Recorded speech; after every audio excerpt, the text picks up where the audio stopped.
আসার সময় এখানে ট্রাফিক সিগন্যালের পেছনে ছিলাম।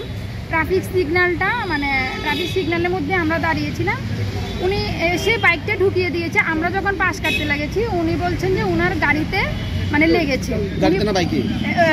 ওনার বাইকে লেগেছে, কিন্তু আমাদের গাড়িতে এরকম কোনো স্ক্র্যাচ নেই বা যদি লাগতো উনি আমাদের গাড়ির একটা শব্দ হয়েছে ভেবে আমরাও দাঁড়াচ্ছি, উনি দাঁড়াতে পিছন দিয়ে এসে হেলমেট দিয়ে না হাত দিয়ে ধাম করে আমাদের পেছনের কাজটা ভেঙে ফেলেছে।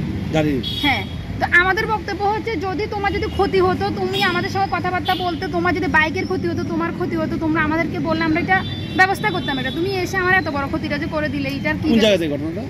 এই যে রমষ্টমণি ট্রাফিক সিগন্যালে দারুণ অবস্থা ছিল আপনাদের গাড়ি না?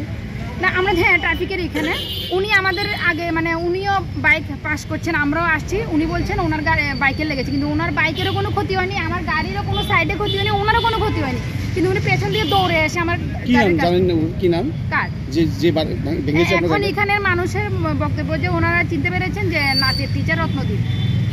হ্যাঁ, এখানে যে স্থানীয় নাচের টিচার। আপনাদের বাসা কোন জায়গায়? বিলোনিয়া। আপনারা আগরতলা থেকে বাড়ি ফিরছিলেন? হ্যাঁ, আমরা আজকে এক্সাম ছিল আমাদের পিজিটি এক্সাম, আমরা দুজনেই টিচার। আমরা এখন আগরতলা থেকে আসছিলাম এক্সাম দিয়ে। আপনার কি স্বামী স্ত্রী দুজন? হ্যাঁ। কি নাম আপনার স্বামী? রাকেশ দেবনাথ। গাড়ি চালাচ্ছে স্বামী না? আমার ভাই, আমরা তো এক্সাম দেবো বলে তো আমার ভাইকে নিয়ে গেছিলাম, আমার বাবুও ছিল আমার সঙ্গে।